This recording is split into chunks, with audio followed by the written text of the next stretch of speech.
of people who are known as First Amendment absolutists. I consider myself one of them. The First Amendment to the US Constitution says that Congress may make no law of any sort respecting the abridgment of freedom of the press or of expression or of free assembly. And those of us who say that that amendment means exactly what it says and nothing else, that it's written so as, so to speak, no wiggle room exists, are known as the First Amendment absolutists. It only answers half the question that faces us, of course, because it usually isn't Congress or the state that tries to abridge free expression or free speech. Many a journalist hopes to be martyred one day by an attempt to censor him by the authorities. They live for this moment.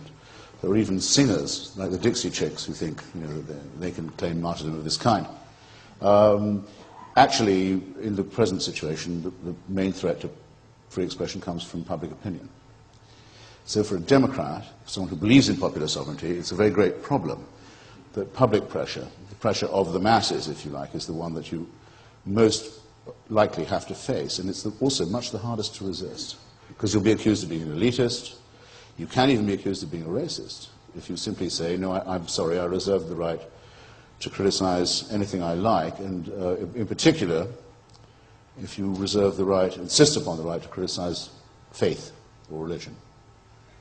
At that point, you may find yourself in some difficulty, and your editor will not tell you, I've been under pressure from the FBI to shut you up. He'll tell you, I've been under pressure from the community to do it. But does that amendment and to me, part of growing up is to say the community can go to hell, as far as that's concerned. I don't care about the community. I don't care about the crowd. I don't care about public opinion. But that amendment must clash with the other, which is about freedom of religion, too. No, it's the same amendment. The reason why the First Amendment is so important is that the Establishment Clause, as it's called, forbids the US government to take any side in a religious dispute or to allow any privilege for any faith or any faith-based group or any church. Is the same amendment that says there can be no abridgment of the freedom of expression. So it's as tightly written as any possible amendment could be. It's easy to look up. I recommend that you all do it. I was a founding member of Charter 88 in 1988 that said that an equivalent Bill of Rights should be promulgated for the United Kingdom in place of monarchy, tradition, heredity, and the famously unwritten rights that we have, rather like our invisible exports. I'd rather have things palpable myself, and upholdable, and inalienable, or unalienable, as President Bush used to put it. Clear on the point, but unclear on the concept.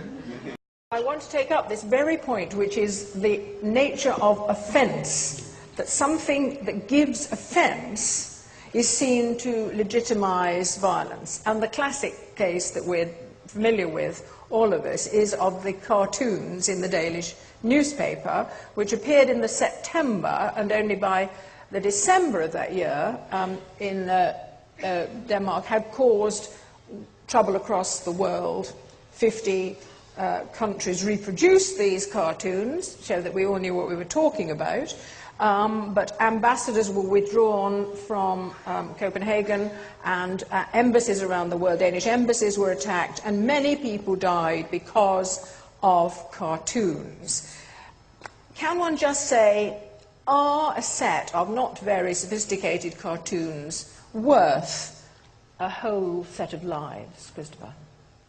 Well, the principle certainly is, but here's what you have to understand. Picture, if you will, suppose you are a sensitive person wishing to live in a multicultural universe, and you think, well, I'll go out of my way if I have to. I'll bend over backwards not to do anything that will needlessly inflame a Muslim person. Suppose that was your wish, your desire.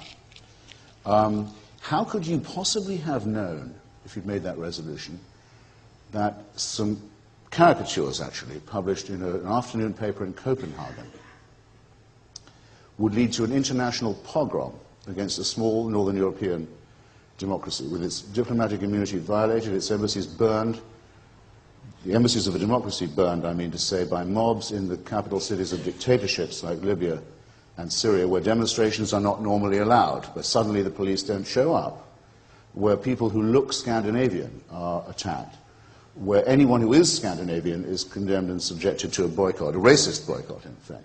from Pakistan to Indonesia, where violence and intimidation are used against the press, where embassies of supposedly Muslim countries call upon the Prime Minister of Denmark to tell him what he's not legally allowed to do, that he must censor his own press, which is not in his ability to do. And where threats, in other words, are brought by the heads of states who claim to speak for Islam. Now, I don't know any Muslim who thinks that the ambassador of Egypt or Libya or Algeria speaks for Islam. There's no reason to think that these ramshackle dictatorships have any such right. The Prime Minister of Denmark certainly has no right to intervene in what is published in the press in Denmark. It's one of the most extraordinary cases of intimidation, and this against a country that devotes a sizable part of its budget to helping the Palestinian Authority, to sending peacekeepers and humanitarian workers to the Arab world, that had done its best to accommodate Muslim immigrants, that doesn't have an imperial past, that didn't invade Vietnam or bomb Hiroshima or any of the usual crap that you hear. No, it means that if whatever you do, they will find a reason to take offense. And when they've done that, they think it's their axiomatic right to go straight to violence of the most criminal kind, including, you represent the United Nations here, Shashi, for heaven's sake. Violations of diplomatic immunity, one of the most precious gains of human civilization. No, one has to oppose this 100%. It is intolerable, insufferable. It's enough concessions already that have been made. Has to stop now. There wasn't a single newspaper in Britain that published those cartoons. There wasn't a single one. There was one magazine in America either. I know the people in charge of these matters in many cases. I went on CNN to debate some spokesman for a Muslim organization, and CNN put up the cartoons, the page of Denmark, pixelated. And I said to the interviewer, you're not doing this because you're afraid of upsetting my Muslim fellow guest, are you? You're doing it because you're afraid that you'll be burned out if you do, your bureaus will. She said, yes, that's right. Is that not a legitimate fear? It's a very legitimate fear. If you allow the right of Muslims to use violence against anything they don't like, of course it's a legitimate fear. It's certainly, if it's not legitimate, it's a real one. But it seems to me amazing that my profession should give up without a fight on this point. So you should be happy, and they're all doing it. PBS, the public station, decided they could do it this way, and it's significant. They said, we can show the cartoons in this manner. We can show them the imams of Denmark traveling around showing the cartoons to others. We can film them doing that, and by accident, the cartoons are in the picture. Now, what does that mean? These imams have the right to show this blasphemy to anyone, and did, and they added 3 cartoons of their own, one of which showed the Prophet as a pig, which, as you know, is an incitement in itself. The words in the paper. They can do it, and we can't even see what they're talking about. Well, do you understand the significance of this? The media is much too dominated, for my taste, by images. Everything is image now. Even the New York Times is mainly pictures. Here, the whole story is about an image, and no one is allowed to make up their minds by seeing it themselves. We're shielded from it by our editors in a free press and a free country who are paralyzed with fear and paralyzed with the idea that anyone might be hurt. All right, this is disgraceful. Let's take on a case where they did take an action. Earlier this year, David Irving was sent to prison for 3 years for being in Austria and being accused of being he confessed to being a Holocaust denier. I'm sorry. No, he denied being he denied being a Holocaust denier, having brought a libel case 6 years earlier against an American professor who said he was, but having 16 years previous to that denied that there were gas chambers at Auschwitz. This is a very eccentric, bizarre, self-obsessed historian who claimed the right to say what he believed, regardless of the amount of offence it was given. And he was denied that freedom to offend. 3 years in jail, is that right, Christopher? Do you think that's fair? They're appealing to make it 10. Yeah. So, good? 3 years from now. Is that good? It's a scandal. It's a scandal in itself.